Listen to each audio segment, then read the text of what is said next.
Hello students, welcome back to study live with Raunak. कैसे हैं आप लोग? उम्मीद करती हूँ आप लोग अच्छे होंगे और अच्छे से अपनी तैयारी कर रहे होंगे। तो शुरुआत करेंगे हम आज के अपने मॉक टेस्ट की, जिसमें 50 ज़बरदस्त और महत्वपूर्ण प्रश्नों को कवर करेंगे। तो वीडियो को पूरा देखिएगा, इसके बिल्कुल मत कीजिएगा, क्योंकि सभी प्रश्न जो हैं वो बहुत ही उपयोगी साबित होंगे आप लोगों के लिए। और एक और ज़रूरी बात आपसे कहना चाहूँगी कि जो लोग यूपी पीईटी की बुक लेना चाहते हैं तो आप डिस्क्रिप्शन में लिंक पर जाकर देख सकते हैं। सभी बुक्स जो हैं वो काफ़ी अच्छी हैं और जो आपको प्रिपरेशन में काफ़ी हेल्प भी करेंगी। तो फिर एक और रिक्वेस्ट है मेरी आपसे कि चैनल पे जो लोग नए हैं वो लोग चैनल को सब्सक्राइब ज़रूर कर लीजिए। यहाँ पर आपको जीके के बेस्ट मॉक प्रोवाइड कराए जाते हैं। अगर आपको ये सेशन पसंद आता है तो प्लीज़ एक लाइक ज़रूर करिएगा। तो चलिए समय का सदुपयोग करते हुए वीडियो की शुरुआत करेंगे। और पहला प्रश्न जो कि आपकी स्क्रीन पे नज़र आ रहा है कि 15 अगस्त 1947 को निम्नलिखित में कौन भारतीय राष्ट्रीय कांग्रेस का अध्यक्ष था। आपसे पूछा जा रहा है कि 15 अगस्त 1947 को जब हमारा देश आज़ाद हुआ उस समय भारतीय राष्ट्रीय कांग्रेस का अध्यक्ष कौन था। ऑप्शन है आपके राजेंद्र प्रसाद, जवाहरलाल नेहरू, जेबी कृपलानी, सरदार पटेल। तो यहाँ आपका राइट आंसर है ऑप्शन नंबर सी, जेबी कृपलानी। कौन थे? जेबी कृपलानी जो थे वो आपके भारतीय राष्ट्रीय कांग्रेस के अध्यक्ष थे। ठीक है, और ये जो भारतीय राष्ट्रीय कांग्रेस का सम्मेलन कहाँ हुआ था? ये हुआ था आपका मेरठ में। कहाँ पर हुआ था ये सम्मेलन? आपका मेरठ में हुआ था। और कब हुआ था? 15 अगस्त 1947 को। तो यहाँ आपका राइट आंसर हो जाएगा ऑप्शन नंबर सी, जेबी कृपलानी। चलिए अगला क्वेश्चन लेंगे और अगला क्वेश्चन है आपका क्वेश्चन नंबर 2 पे चलते हैं कि इनमें से किसने अप्रैल 1930 में नमक कानून तोड़ने के लिए तंजौर तट पर एक अभियान संगठित किया था। आपसे पूछ रहा है कि अप्रैल 1930 में नमक कानून जो था उसे तोड़ने के लिए तंजौर तट पर एक अभियान संगठित किया गया था, वो किसने किया था? तो ऑप्शन है आपकी वीओ चिदम्बरम, सी राजा गोपालाचारी, के कामराज या एनी बेसेंट। तो यहाँ आपका राइट आंसर है ऑप्शन नंबर बी। ठीक है, ऑप्शन नंबर बी जो है सी राजा गोपालाचारी। सी राजा गोपालाचारी यहाँ पर आपका राइट आंसर हो जाएगा। इन्होंने ही तंजौर तट पर एक अभियान का संगठन किया था। ठीक है, और ये जो अभियान था ये सविनय अवज्ञा आंदोलन जो था उसी का एक रूप था, जो कि अप्रैल 1930 में नमक पर जो कर लगाया जाता था उसको तोड़ने के लिए नमक कानून जो बनाया था। तो यहाँ आपका राइट आंसर है ऑप्शन नंबर बी, सी राजा गोपालाचारी। चलिए अगला प्रश्न लेंगे और प्रश्न नंबर 3 है आपका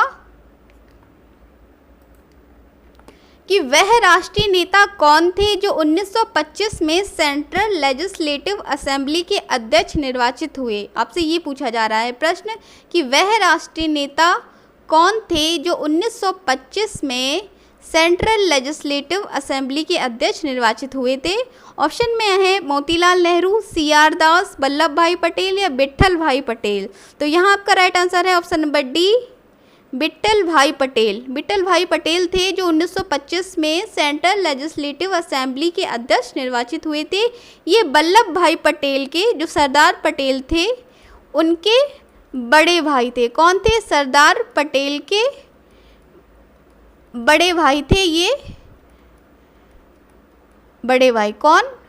विट्ठल भाई पटेल। और ये स्वराज पार्टी जो थी उसके सह संस्थापक और थे। कौन? विट्ठल भाई पटेल। यहाँ आपका राइट आंसर है। चलिए अगला क्वेश्चन लेंगे और क्वेश्चन नंबर 4 है आपका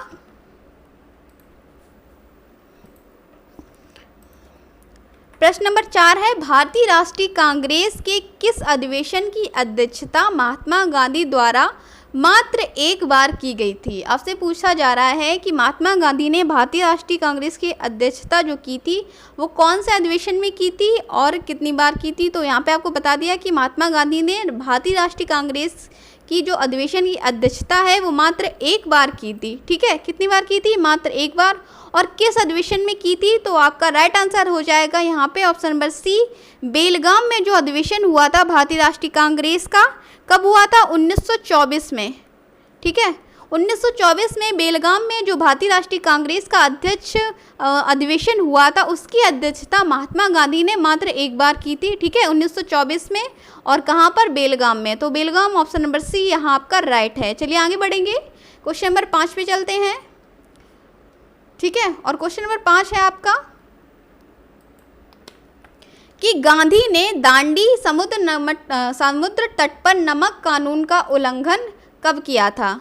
ठीक है, आपसे क्वेश्चन पूछ रहा है गांधी जी ने जो दांडी समुद्र तट पर नमक कानून का उल्लंघन कब किया था? तो आपके ऑप्शन है 6 मार्च 1930 या 6 अप्रैल 1930 या 12 मार्च 1930 को या 12 अप्रैल 1930 को। तो यहाँ आपका राइट आंसर है ऑप्शन नंबर बी, गांधी ने दांडी समुद्र तट पर नमक कानून जो था उसका उल्लंघन 6 अप्रैल 1930 को किया था।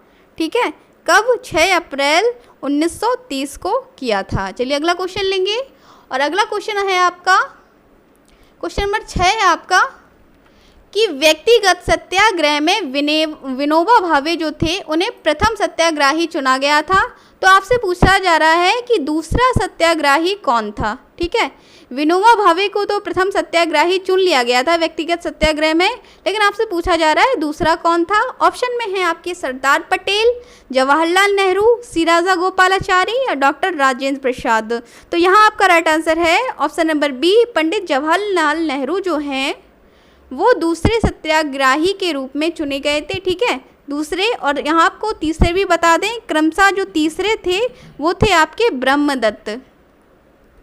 ठीक है, तीसरे आपके हो जाएंगे ब्रह्मदत्त। प्रथम आपके थे विनोबा भावे जिन्हें सत्याग्रह के लिए चुना गया था, दूसरे हो जाएंगे आपके पंडित जवाहरलाल नेहरू। अगर आपसे कभी प्रश्न में तीसरे पूछ दिया जाए तो वो हैं आपके ब्रह्मदत्त। ठीक है, लेकिन यहाँ आपका राइट आंसर है option number B, Pandit Jawaharlal Nehru.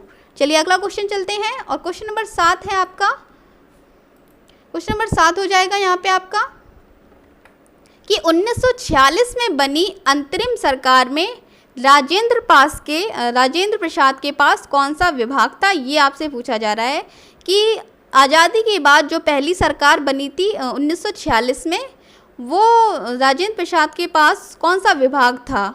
तो यहाँ आपका राइट आंसर है, ऑप्शन पढ़ेंगे पहले, ऑप्शन में है आपके रक्षा, विदेश मंत्रालय व राष्ट्रमंडल संबंध, खाद्य एवं कृषि या कोई भी नहीं। तो यहाँ पर आपका राइट आंसर है ऑप्शन नंबर सी, 1946 में बनी अंतरिम सरकार में राजेंद्र प्रसाद के पास खाद्य एवं कृषि मंत्रालय था। कौन सा?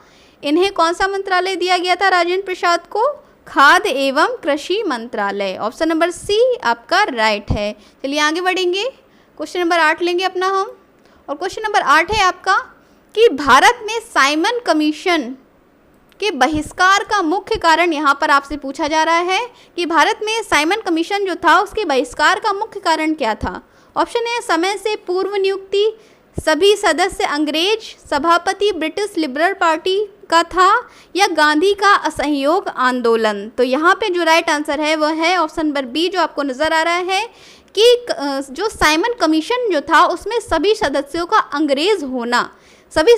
अंग्रेज होना साइमन कमीशन के बहिष्कार का मुख्य कारण यहाँ पर बन जाता है भारत में। ठीक है, साइमन कमीशन फरवरी 1928 में भारत आया था, और उसके जो बहिष्कार का मुख्य कारण ये था कि उसके जो सदस्य थे वो सभी सदस्य अंग्रेज थे। ऑप्शन नंबर बी यहाँ पर आपका राइट हो जाएगा। अगला क्वेश्चन लेंगे, क्वेश्चन नंबर 9 पे चलते हैं अपना हम, और क्वेश्चन नंबर 9 है आपका कि दक्षिण अफ्रीका में महात्मा गांधी द्वारा प्रकाशित पत्रिका का नाम आपसे पूछा जा रहा है कि दक्षिण अफ्रीका में जो महात्मा गांधी द्वारा प्रकाशित पत्रिका थी उसका नाम आपसे पूछा जा रहा है। ऑप्शन में है आपके नवजीवन, इंडियन ओपिनियन, हरिजन या अफ्रीकन न्यूज़। तो यहाँ आपका राइट आंसर है ऑप्शन नंबर बी। ठीक है, ऑप्शन नंबर बी आपका बिल्कुल राइट है। इंडियन ओपिनियन जो महात्मा गांधी द्वारा प्रकाशित पत्रिका थी, कौन सी? दक्षिण अफ्रीका में इंडियन ओपिनियन पत्रिका प्रकाशित की गई थी। और कब प्रकाशित हुई थी? तो आपको बता दें 6 जून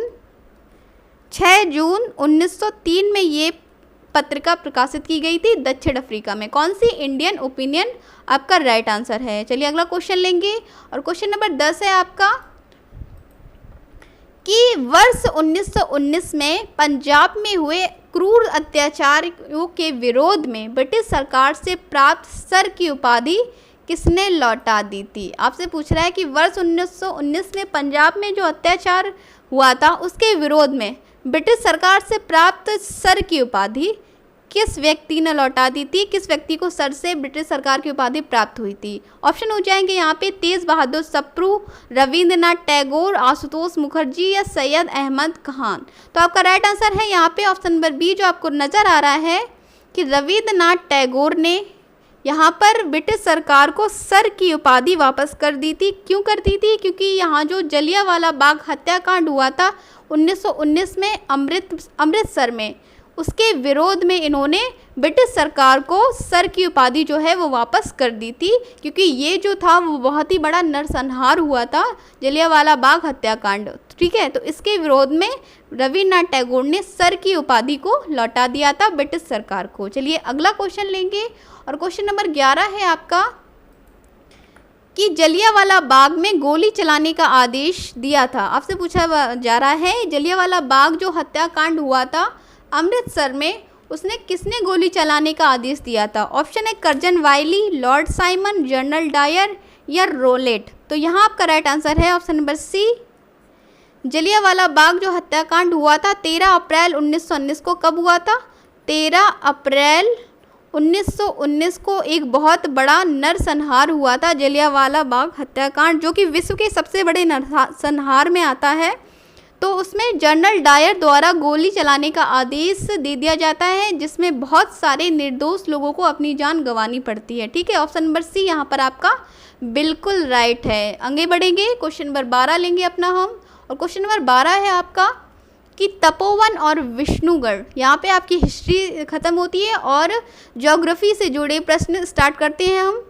तो पहला प्रश्न है आपका, तपोवन और विष्णुगढ़ जल विद्युत परियोजना कहाँ स्थित है। आपसे ये पूछा जा रहा है कि तपोवन और विष्णुगढ़ जो जल विद्युत परियोजना है ये कहाँ पर स्थित है।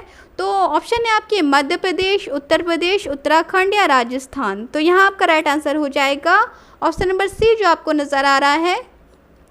ये तपोवन और विष्णुगढ़ जो जल विद्युत परियोजना है ये आपके उत्तराखंड में स्थित है। और उत्तराखंड में स्थित है कहाँ? तो वह उत्तराखंड के चमोली ज़िले में स्थित है। कहाँ पर? उत्तराखंड के चमोली ज़िले में स्थित है। और ये 520 वाट की एक रन ऑफ रिवर परियोजना है। कितने वाट की? 520 रन ऑफ रिवर जल विद्युत परियोजना है। कहाँ पर? उत्तराखंड के चमोली ज़िले में स्थित है ये परियोजना। बहुत ही महत्वपूर्ण क्वेश्चन है, जरूर पढ़िएगा। अगला क्वेश्चन लेंगे, क्वेश्चन नंबर 13 है आपका कि उत्तर प्रदेश में रानी लक्ष्मीबाई बांध परियोजना निर्मित है। आपसे ये पूछ रहा है कि उत्तर प्रदेश में रानी लक्ष्मीबाई बांध परियोजना किस नदी पर निर्मित है। ऑप्शन में आए आपके घाघरा नदी पर, ताप्ती नदी पर, बेतवा नदी पर या सोम नदी पर। तो यहाँ आपका राइट आंसर है ऑप्शन नंबर सी। उत्तर प्रदेश की जो रानी लक्ष्मीबाई बांध परियोजना है ये बेतवा नदी पर है। और कहाँ पर है? ललितपुर ज़िले में। ललितपुर ज़िले में बेतवा नदी पर स्थित है ये रानी लक्ष्मीबाई बांध परियोजना। इसका निर्माण कब प्रारंभ हुआ था? तो इसका निर्माण 1958 में शुरू हुआ था। और इसे एक और नाम से राजघाट बांध नाम से भी जानते हैं। किसे? राजघाट बांध के नाम से भी जानते हैं। किसे? रानी लक्ष्मीबाई बांध परियोजना को राजघाट बांध से भी नाम जानते हैं।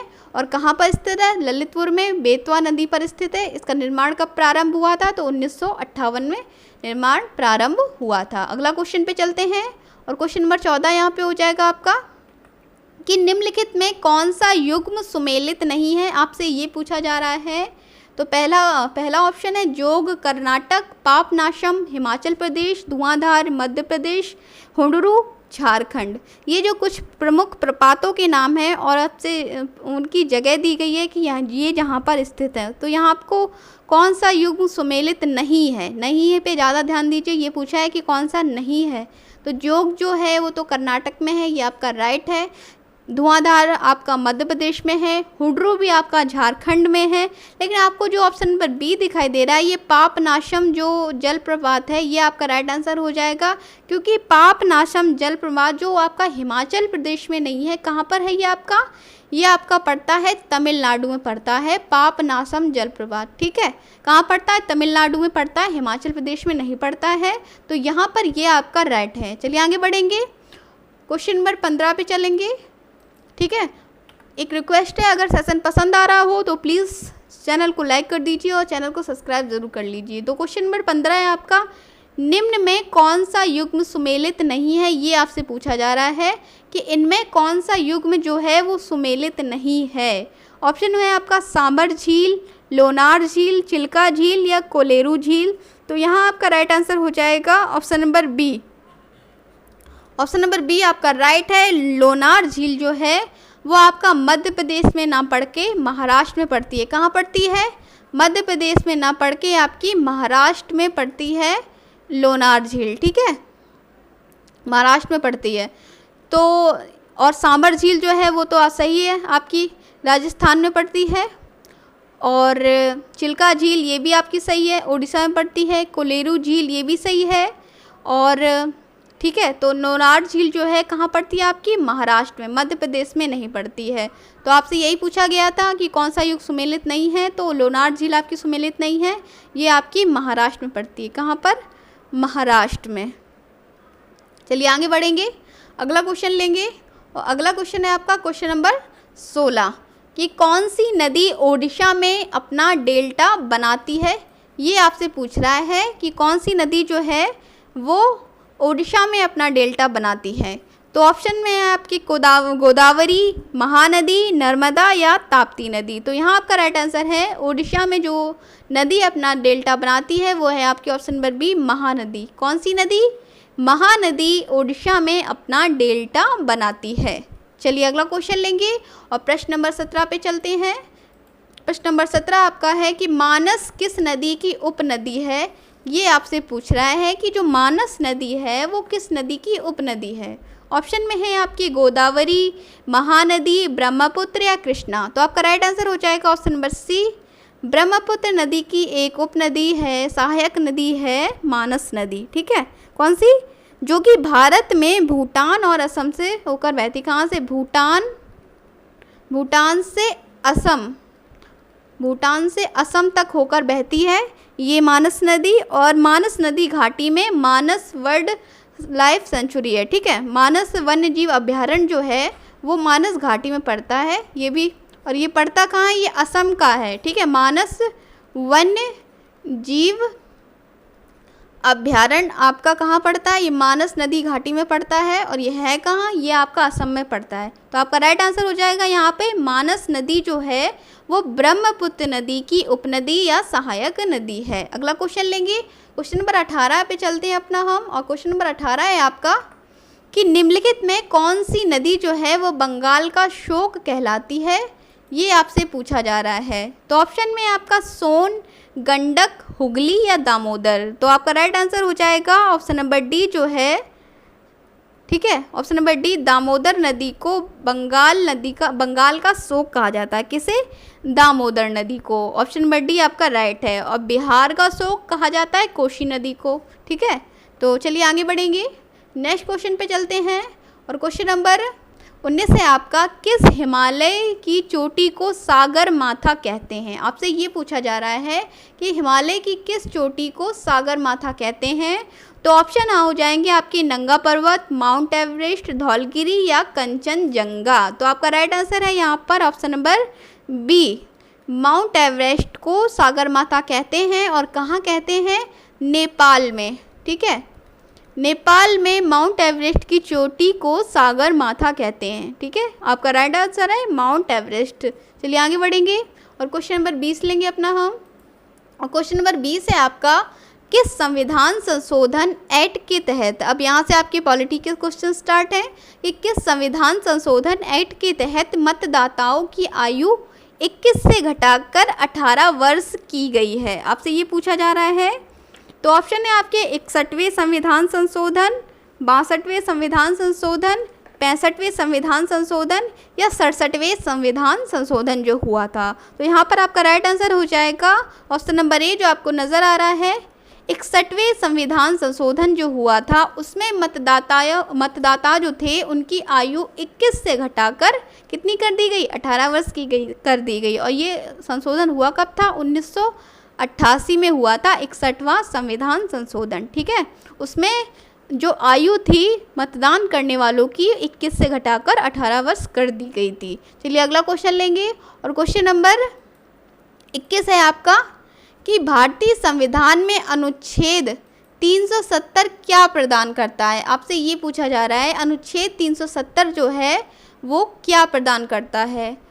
तो ऑप्शन है आपके पिछड़े वर्गों के लिए नौकरियों में आरक्षण, किसी राज्य में राष्ट्रपति शासन लागू करना, जम्मू कश्मीर राज्य को विशेष दर्जा, या धार्मिक उन्माद पुरातत्वों की सुरक्षा। तो यहाँ जो आपका राइट आंसर है अनुच्छेद 370 जो है वो जम्मू कश्मीर राज्य को विशेष दर्जा प्रदान करता है। ठीक है, कौन सा अनुच्छेद 370 जो है वो जम्मू कश्मीर राज्य को विशेष दर्जा प्रदान करता है। यहाँ आपका ऑप्शन नंबर सी राइट है। चलिए अगला प्रश्न पे चलते हैं, और प्रश्न नंबर 22 है आपका कि भारत में किस राज्य में उर्दू को प्रथम राजभाषा का दर्जा प्रदान किया गया है। ये आपसे पूछा जा रहा है कि भारत का ऐसा कौन सा राज्य है जहाँ पर उर्दू को राजभाषा का दर्जा प्रदान किया गया है। ऑप्शन में आपके उत्तर प्रदेश, जम्मू कश्मीर, बिहार या बंगाल। तो यहाँ आपका राइट आंसर है option number B.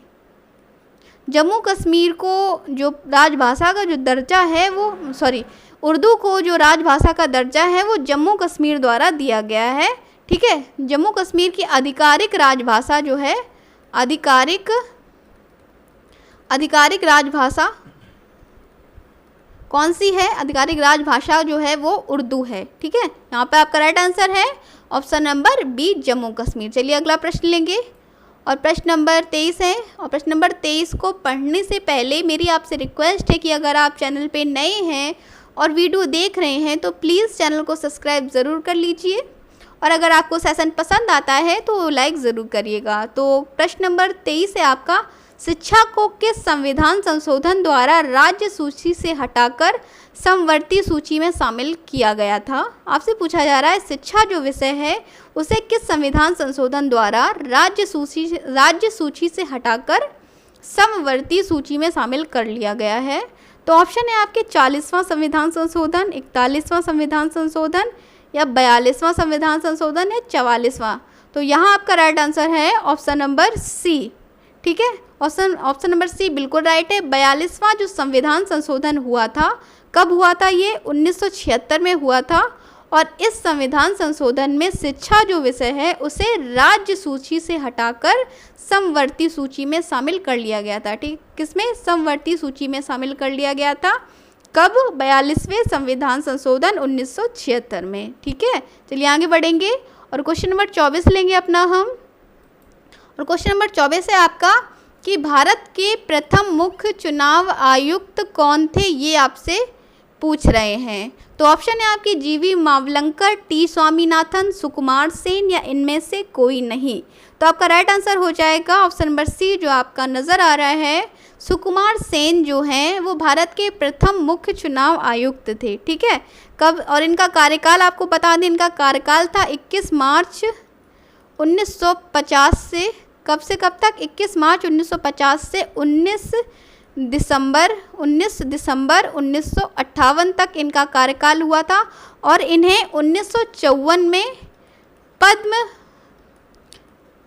Padma Bhushan से सम्मानित भी किया था।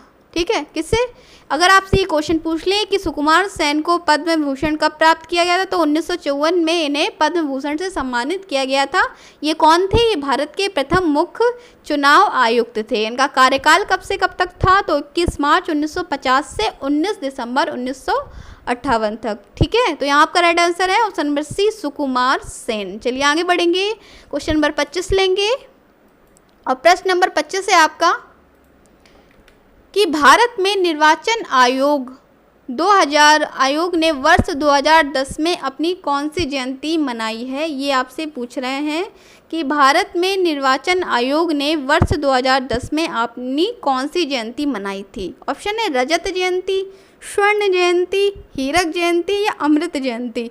तो यहाँ आपका राइट आंसर है ऑप्शन नंबर बी। भारत में निर्वाचन आयोग ने अपनी हाल ही में 2010 में स्वर्ण जयंती मनाई थी। ठीक है, स्वर्ण जयंती मनाई थी। और निर्वाचन आयोग की स्थापना कब हुई थी? तो ये हुई थी आपकी 25 जनवरी 1950 को हुई थी। ठीक है, 25 जनवरी 1950 में हुई थी, और 2010 में इन्होंने अपनी स्वर्ण जयंती जो है वो मनाई थी। चलिए अगला क्वेश्चन लेंगे, और क्वेश्चन नंबर 26 पे चलते हैं। प्रश्न नंबर 26 है आपका, प्रथम वित्त आयोग के अध्यक्ष कौन थे? ये आपसे पूछा जा रहा है कि प्रथम वित्त आयोग के अध्यक्ष कौन थे। ऑप्शन है आपके केसी नियोगी, एनकेपी शाल्वे, केसी पंत या के सनाथन। तो आपका राइट आंसर है यहाँ पर ऑप्शन नंबर ए। प्रथम वित्त आयोग के दो अध्यक्ष थे वो केसी नियोगी थे। कौन थे? केसी नियोगी प्रथम वित्त आयोग के अध्यक्ष थे। ऑप्शन नंबर बी आपका बिल्कुल राइट, ऑप्शन नंबर ए आपका राइट है। चलिए आगे बढ़ेंगे। क्वेश्चन नंबर 27 लेंगे अब अपना, और क्वेश्चन नंबर 27 है आपका कि निम्नलिखित में किस आयोग ने अंतर्राज्यीय परिषद के गठन की सिफारिश की थी? ठीक है, प्रश्न है आपका कि किस आयोग ने अंतर्राज्यीय परिषद के गठन की सिफारिश की थी? तो आपके ऑप्शन है राजमन्नार आयोग, फजल अली आयोग या फजल स्वर्ण सिंह समिति या सरकारिया आयोग। तो यहाँ आपका राइट आंसर है ऑप्शन नंबर डी जो आपको नज़र आ रहा है, सरकारिया आयोग। सरकारिया आयोग की सिफारिश पर ही अंतर्राज्यीय परिषद का गठन हुआ था। ठीक है, और कब हुआ था तो बता दें 28 मई 1990 में राष्ट्रपति के आदेश पर सरकारिया आयोग की सिफारिश पर अंतर्राज्यीय परिषद का गठन हुआ था। ठीक है, ऑप्शन नंबर डी बिल्कुल राइट है। चलिए आगे बढ़ेंगे। क्वेश्चन नंबर 28 पे चलते हैं अपना हम। ठीक है, और क्वेश्चन नंबर 28 है आपका कि मेक इन इंडिया कार्यक्रम का लोगो है। आपसे ये पूछा जा रहा है कि मेक इन इंडिया कार्यक्रम जो है उसका लोगो क्या है। तो ऑप्शन है आपके शेर, हाथी, चीता या कंगारू। तो यहाँ आपका राइट आंसर हो जाएगा मेक इन इंडिया के लोगों में ऑप्शन नंबर ए शेर है। ठीक है, क्या है? शेर है मेक इन इंडिया के लोगों में। ऑप्शन नंबर ए आपका राइट है। आगे बढ़ेंगे, क्वेश्चन नंबर 29 पे चलेंगे। बहुत ही अच्छे से सॉल्व करेंगे हम अपना। और क्वेश्चन नंबर 29 है आपका कि निम्नलिखित में किस अर्थशास्त्री को अर्थशास्त्र का जनक कहा जाता है? ये आपसे पूछा जा रहा है कि कौन अर्थशास्त्री जो हैं जिन्हें अर्थशास्त्र का जनक कहा जाता है। तो यहाँ आपका राइट आंसर है option number D, Adam Smith. ठीक है, इन्होंने अर्थशास्त्र की रचना की है और इन्हीं को अर्थशास्त्र का जनक कहा जाता है, एडम स्मिथ को। ठीक है, एडम स्मिथ यहाँ पर राइट आंसर है। चलिए आगे बढ़ेंगे। क्वेश्चन नंबर 30 पे चलते हैं, और 30 प्रश्न होने के बाद फिर से मेरी आपसे रिक्वेस्ट है कि जो लोग चैनल पे नए हैं वो चैनल को सब्सक्राइब कर लीजिए और बेल आइकन को दबा दीजिए, जिससे आपको आने वाली सभी जो वीडियो हैं वो नोटिफिकेशन टाइम से मिल जाएं। तो क्वेश्चन नंबर 30 जो है वो आपसे पूछ रहा है द फ्यूचर ऑफ इंडिया नामक पुस्तक के लेखक कौन है? ये आपसे पूछा जा रहा है। कौन सी पुस्तक है? The future of India. इस पुस्तक के लेखक आपसे पूछ रहे हैं। ऑप्शन है विमल जालान, दीपक चोपड़ा, अमिताभ घोष या एम.के. सिंह। तो आपका राइट आंसर हो जाएगा यहाँ पर option number A. The future of India जो पुस्तक है वो विमल जालान द्वारा लिखी गई है। किसके द्वारा? विमल जालान द्वारा लिखी गई एक पुस्तक है द फ्यूचर ऑफ इंडिया। अपने अगले क्वेश्चन पे चलते हैं। क्वेश्चन नंबर 31 अपना लेंगे अब हम कि अर्थशास्त्र का नोबेल पुरस्कार जो है वो किसने स्थापित किया था? ये आपसे पूछा जा रहा है। ऑप्शन है अल्फ्रेड नोबेल, स्वीडन का सेंट्रल बैंक, नोबेल समिति या विश्व बैंक। तो आपका राइट आंसर हो जाएगा ऑप्शन नंबर बी। अर्थशास्त्र का जो नोबेल पुरस्कार है वो स्वीडन के सेंट्रल बैंक द्वारा दिया जाता है। किसके द्वारा? स्वीडन का सेंट्रल बैंक द्वारा अर्थशास्त्र का नोबेल पुरस्कार दिया जाता है। और पहली बार कब दिया गया था? तो 1969 में पहली बार दिया गया था। क्या? अर्थशास्त्र का नोबेल पुरस्कार। ठीक है, किसने दिया था? किसके द्वारा दिया जाता है? तो स्वीडन का सेंट्रल बैंक के द्वारा ये पुरस्कार दिया जाता है। चलिए अगला क्वेश्चन लेंगे। क्वेश्चन नंबर 32 पे चलते हैं, और क्वेश्चन नंबर 32 है आपका कि दास कैपिटल जो कि एक फेमस पुस्तक है उसके लेखक कौन हैं? ऑप्शन है Adam Smith, Karl Marx, Gunnar Myrdal या जोसेफ स्टालिन। तो यहाँ आपका राइट आंसर है option number B. Das Kapital जो है वो कार्ल मार्क्स द्वारा लिखी गई है। किसके द्वारा? कार्ल मार्क्स द्वारा लिखी गई है दास कैपिटल। आपका इंपॉर्टेंट क्वेश्चन है, कई सारे एग्जाम में पूछी गई है ये पुस्तक, तो आप लोग ध्यान से पढ़िएगा। चलिए अगला क्वेश्चन लेंगे, और अगला क्वेश्चन है क्वेश्चन नंबर 33 कि भारतीय विदेशी व्यापार संस्थान कहाँ स्थित है? आपका प्रश्न है ये, प्रश्न नंबर 33 कि भारतीय विदेश व्यापार संस्थान कहाँ स्थित है? ऑप्शन में है आपकी नई दिल्ली, हैदराबाद, मुंबई या अहमदाबाद। तो यहाँ आपका राइट आंसर है ऑप्शन नंबर ए जो आपको नज़र आ रहा है। भारतीय विदेश व्यापार संस्थान नई दिल्ली में स्थित है। ठीक है, कहाँ स्थित है? नई दिल्ली में स्थित है और इसकी स्थापना 2 मई 1963 में की गई थी। ठीक है, कब की गई थी इसकी स्थापना? 2 मई 1963 में की गई थी। और है कहाँ ये नई दिल्ली में स्थित है। चलिए आगे बढ़ेंगे, अगला प्रश्न लेंगे हम। अगला प्रश्न है आपका प्रश्न नंबर 34 है। तृतीय पंचवर्षीय योजना की कार्यनीति में सर्वाधिक बल किस क्षेत्र पर दिया गया है? ये आपसे पूछ रहा है। तो ऑप्शन है कृषि, उद्योग, रोजगार निर्माण या अधसंरचना। तो यहाँ आपका राइट आंसर हो जाएगा ऑप्शन नंबर ए। तृतीय पंचवर्षीय योजना में कृषि और गेहूं के उत्पादन पर बहुत ही बल दिया गया था। ठीक है, सर्वाधिक बल किस पे दिया गया था? कृषि एवं गेहूं के उत्पादन पर सर्वाधिक बल दिया गया था, कृषि और गेहूं के उत्पादन पर। ठीक है, यहाँ आपका राइट आंसर है। चलिए आगे क्वेश्चन लेंगे। क्वेश्चन नंबर 35 पे चलते हैं अब हम। और क्वेश्चन नंबर 35 है आपका भारत का राष्ट्रीय गीत किस ग्रंथ से संकलित है? ये आपसे पूछा जा रहा है। और ऑप्शन है आपकी आनंद मठ, मुंडकोपनिषद, कंठोपनिषद या भारत भारती। तो आपका राइट आंसर है यहाँ पर भारत का जो राष्ट्रीय गीत है वंदे मातरम, वो आपका बंकिम चंद्र चटर्जी द्वारा लिखित बांग्ला उपन्यास जो है आनंद मठ, ठीक है, इससे लिया गया है। किससे लिया गया है? आनंद मठ किसके द्वारा लिखी गई है? बंकिम चंद्र चटर्जी द्वारा लिखित है आनंद मठ, इसी से आपका लिया गया है राष्ट्रीय गीत वंदे मातरम। चलिए आगे क्वेश्चन लेंगे। और क्वेश्चन नंबर 36 है आपका कि भारत रत्न का डिज़ाइन जो है वो किस वृक्ष के पत्ते की तरह बनाया गया है? आपसे ये पूछा जा रहा है कि भारत का सर्वोच्च सम्मान जो है भारत रत्न, उसका डिज़ाइन जो है वो किस वृक्ष के पत्ते की तरह बनाया गया है? तो यहाँ आपके ऑप्शन है पीपल का वृक्ष, नीम का वृक्ष, खेजड़ी का वृक्ष या आम का वृक्ष। तो यहाँ आपका राइट आंसर हो जाएगा ऑप्शन नंबर ए। भारत रत्न का जो डिज़ाइन है वो पीपल के पत्ते की तरह दिखाई देता है। ठीक है, किस प्रकार का है? पीपल का वृक्ष जो है उसके पत्ते के समान भारत रत्न का डिज़ाइन बनाया गया है। चलिए अगला क्वेश्चन लेंगे। क्वेश्चन नंबर 37 पे चलेंगे अपना हम। और क्वेश्चन नंबर 37 है आपका महात्मा गांधी शांति पुरस्कार के तहत कितनी पुरस्कार राशि प्रदान की जाती है?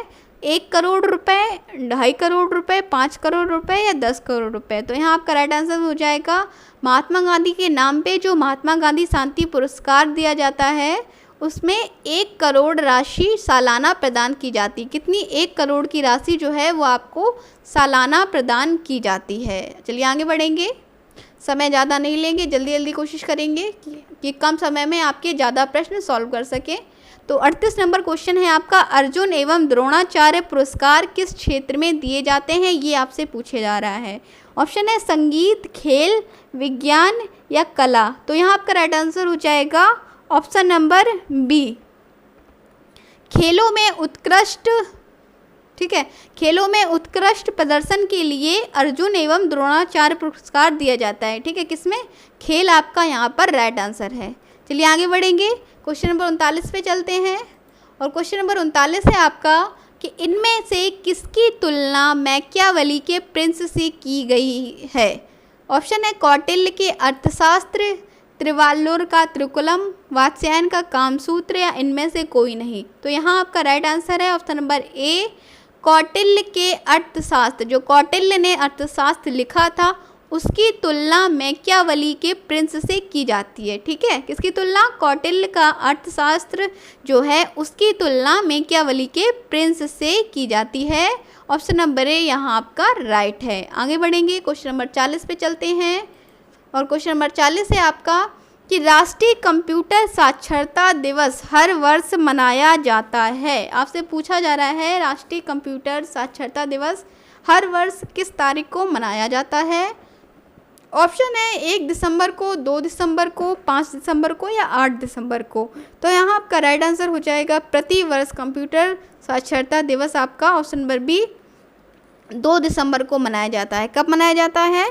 2 दिसंबर को मनाया जाता है। अगला प्रश्न लेंगे और प्रश्न है आपका 41 नंबर प्रश्न यहाँ पे हो जाएगा कि अंतर्राष्ट्रीय अहिंसा दिवस हर वर्ष मनाया जाता है। ये आपसे पूछ रहा है तो ऑप्शन नंबर है आपका ए 2 अक्टूबर को, 5 अक्टूबर को, 12 अक्टूबर को या 15 अक्टूबर को। तो यहाँ आपका राइट आंसर है ऑप्शन नंबर ए 2 अक्टूबर को, जो कि आज है 2 अक्टूबर गांधी जयंती। तो इसी दिन गांधी जयंती वाले दिन ही गांधी का जो महत्वपूर्ण विचार था अहिंसा, उसको लेके अंतर्राष्ट्रीय अहिंसा दिवस मनाया जाता है। कब? 2 अक्टूबर को। ऑप्शन नंबर ए यहाँ आपका बिल्कुल राइट है। चलिए आगे बढ़ेंगे, क्वेश्चन नंबर 42 पे चलते हैं। और क्वेश्चन नंबर 42 आपका यहाँ पर हो जाएगा कि प्रतिवर्ष दुनिया भर में, ये आपका करंट का क्वेश्चन है, कि प्रतिवर्ष दुनिया भर में अंतर्राष्ट्रीय अनुवाद दिवस, ठीक है, वर्ल्ड ट्रांसलेशंस डे आपसे पूछा जा रहा है, किस तारीख को मनाया जाता है। तो ऑप्शन है 28 सितंबर को, 30 सितंबर को, 1 अक्टूबर को या 2 अक्टूबर को। तो यहाँ आपका राइट आंसर हो जाएगा option number B, world translation day हाल ही में मनाया गया है, 30 सितंबर को मनाया जाता है, ठीक है। ऑप्शन नंबर बी यहाँ आपका राइट आंसर हो जाएगा, 30 सितंबर को वर्ल्ड ट्रांसलेशन डे या अंतर्राष्ट्रीय अनुवाद दिवस मनाया जाता है। चलिए अगला क्वेश्चन लेंगे, क्वेश्चन नंबर 43 हो जाएगा यहाँ पे आपका, कि हाल ही में कौन इंडियन, ये भी आपका करंट का क्वेश्चन है तो करंट पे भी ज़्यादा ध्यान दीजिएगा, कि हाल ही में कौन इंडियन मोटरसाइकिल ग्रांड प्रिक्स जीतने वाले प्रथम रेसर बने हैं। ऑप्शन है बैड बाइंडर, जॉन मीर, मोर्को बेचेजी, मार्क मार्केज। तो आपका राइट आंसर होगा यहाँ पे ऑप्शन नंबर सी, मार्को बेचेजी जो हैं वो हाल ही में इंडियन मोटरसाइकिल ग्रांड प्रिक्स जीतने वाले प्रथम रेसर बने हैं। कौन? मार्को बेचेजी। चलिए अगला प्रश्न लेंगे, और प्रश्न नंबर 44 लेंगे अपना हम, कि केंद्र सरकार ने कारीगरों, शिल्पकारों और मजदूरों को ऋण देने के लिए किस योजना की शुरुआत की है, ये आपसे पूछा जा रहा है। तो यहाँ आपका राइट आंसर हो जाएगा ऑप्शन नंबर बी, जो आपको नज़र आ रहा है, पीएम विश्वकर्मा योजना की शुरुआत प्रधानमंत्री नरेंद्र मोदी द्वारा हाल ही में की गई है। पीएम विश्वकर्मा योजना, इसके द्वारा केंद्र सरकारों को गरीबों जो होते हैं कारीगरों, शिल्पकारों और मजदूरों को ऋण देने की योजना शुरुआत की गई है, ठीक है। ऑप्शन नंबर बी आपका राइट है, पीएम विश्वकर्मा योजना। चलिए आगे बढ़ेंगे, क्वेश्चन नंबर 45 पे चलते हैं अपना हम, और क्वेश्चन नंबर 45 है आपका, कि किस देश से संबंधित मशहूर फुटबॉलर पेले जो थे उनका 82 वर्ष की उम्र में निधन हो गया है, ये आपसे पूछा जा रहा है, ठीक है। किस देश से संबंधित मशहूर फुटबॉलर पेले जो हैं उनका 82 वर्ष की उम्र में निधन हो गया। तो आपका राइट आंसर हो जाएगा ऑप्शन नंबर ए, ब्राज़ील। ब्राज़ील के एक मशहूर फुटबॉलर थे पेले, उनका 82 वर्ष की उम्र में निधन हो गया। कब हुआ था?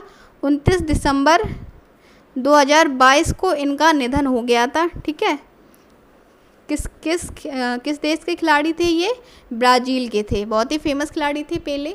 अगला क्वेश्चन लेंगे अब हम, क्वेश्चन नंबर 46 है आपका, भारतीय रुपए के नोट पर कितनी भाषाओं में नोट के मूल्य का उल्लेख होता है, ये आपसे पूछा जा रहा है, कि भारतीय रुपए का जो नोट होता है उसमें कितनी भाषाओं में जो होता है नोट का मूल्य लिखा होता है। ऑप्शन है 17 भाषाओं, 14 भाषाओं या 15 भाषाओं या 16 भाषाओं। तो क्वेश्चन को ध्यान से पढ़िएगा, यहाँ पर आपसे कुल पूछ रहे हैं कि भारतीय रुपए के नोट पे कितनी भाषा हो। तो यहाँ आपका आंसर है ऑप्शन नंबर ए, 17 भाषाओं का उल्लेख होता है टोटल, ठीक है, कुल 17 भाषाओं का होता है।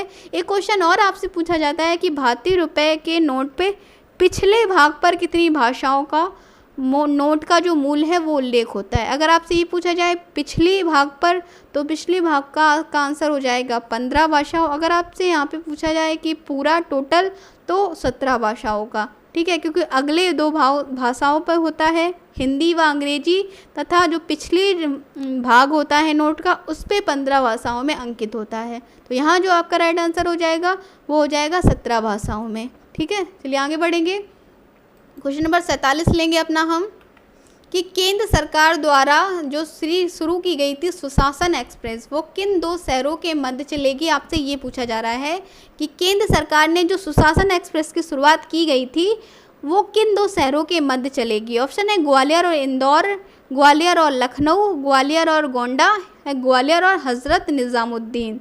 तो यहाँ आपका राइट आंसर हो जाएगा ऑप्शन नंबर सी, ठीक है। ऑप्शन नंबर सी आपका सुशासन एक्सप्रेस ग्वालियर और गोंडा के मध्य चलेगी, ठीक है, किसके मध्य? ग्वालियर और गोंडा के मध्य चलाई जाएगी सुशासन एक्सप्रेस, जो कि केंद्र सरकार द्वारा इसकी शुरुआत की गई है। चलिए अगला क्वेश्चन लेंगे, और क्वेश्चन नंबर 48 है आपका, भारत में अंतिम टेलीग्राम कब भेजा गया है? ये आपसे पूछा गया है, भारत में अंतिम टेलीग्राम कब भेजा गया था?